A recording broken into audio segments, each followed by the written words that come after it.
Salut, bienvenue pour les pronos exceptionnels de Pierrot, qui sont pas exceptionnels d'ailleurs ces derniers temps. 4 sur 9 lors de la dernière journée, 29e journée qui sera amputée donc du match Nantes-PSG, puisque la Ligue a accordé cet avantage au PSG de ne pas jouer entre ces deux matchs en 6 jours contre Aston Villa.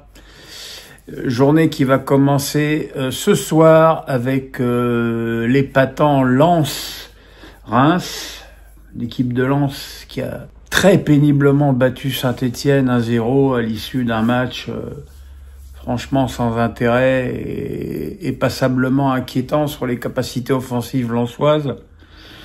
De son côté, Reims a perdu à domicile contre Strasbourg, un match où les Rémois se sont à juste titre plaints de l'arbitrage, même si je ne suis encore une fois pas d'accord sur les interprétations de la DTA, qui dit qu'il aurait dû avoir pénalty de Barco sur Ito en fin de match et qui a dit qu'il n'y avait pas main de Sarr en première mi-temps. Moi, à titre perso, j'aurais donné l'inverse. Mais enfin bon, c'est pas très grave. Dans tous les cas, on peut dire que Reims a été privé d'un penalty. Toujours est-il que Reims, maintenant, est en situation de barragiste et qu'il va falloir se bouger. Donc, j'imagine que Reims va venir avec ses blocs de béton à Bollaert. Et vu la faiblesse de l'attaque lensoise, je parierais assez pour un match nul.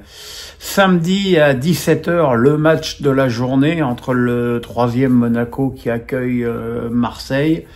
Monaco qui a perdu un match où ils ont été extrêmement décevants à Brest. Pas montré grand-chose, mis à part que le gardien Cohn était d'une faiblesse consternante.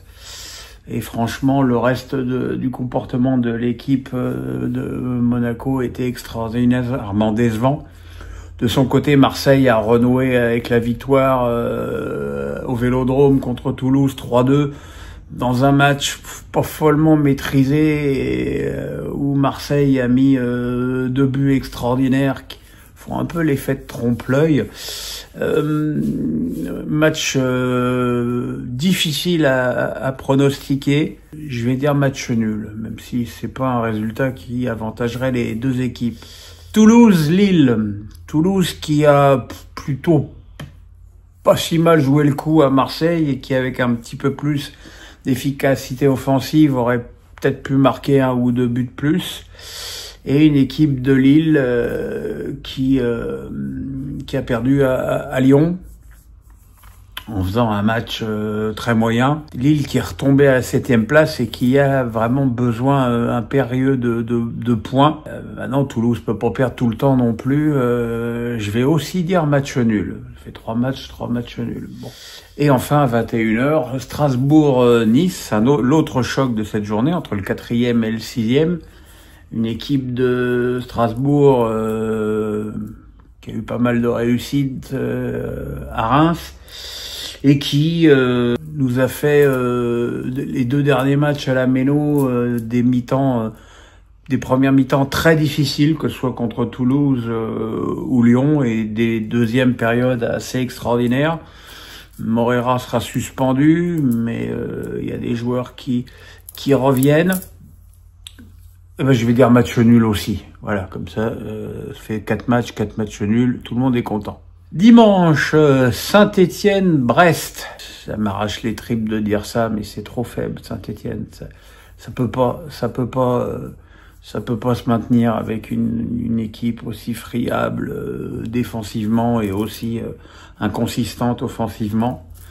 Brest s'est bien relancé avec 2 victoires consécutives, et je vois la 3e à Geoffroy Guichard, victoire de Brest. Le Havre-Rennes, le 15e contre le 12e. Le Havre qui est dans une très bonne dynamique. Rennes qui a chuté après un mauvais match à Roazhon Park contre Auxerre. Sur le papier, Rennes c'est plus fort que le Havre, mais le Havre est dans une bonne dynamique. Je vais quand même dire match nul. toute façon, il y a un jour où je vais finir par avoir raison. Il y aura une journée où il y aura que des matchs nuls. Hein. Angers-Montpellier. Bon, bah là, même si Zoumana Camara a pris la place de Jean-Louis Gasset, faut pas s'attendre à des miracles en 3 jours. Surtout qu'Angers est en dégringolade absolue. Je crois qu'ils sont sur 5 défaites consécutives, les Angevins. Et la venue de Montpellier est une occasion inespérée pour eux de prendre des points.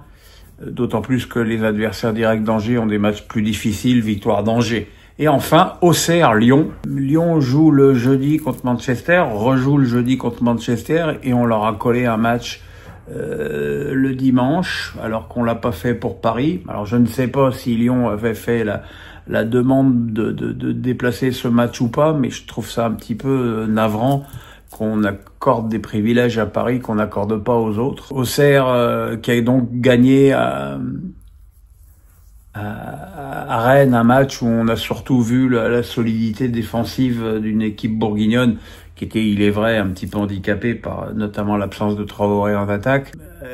Lyon doit ne pas uniquement se focaliser sur Manchester United, Lyon doit aussi chercher à prendre des points.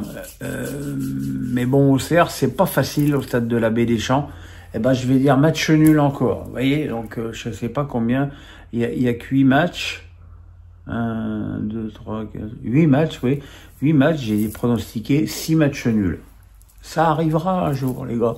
Ça arrivera. Et si cette journée, vous hurlerez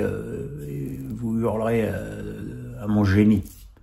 Oui, j'ai un problème de cordon. Vous n'avez pas ça, vous, dans vos hoodies il y a un cordon qui est toujours plus long que l'autre. C'est agaçant, hein. C'est très agaçant. Voilà, on se retrouve demain soir pour le débrief des 4 premiers matchs, comme toujours. Et puis en attendant, portez-vous bien, le pouce, la cloche, on s'abonne. Bonne journée, bye bye.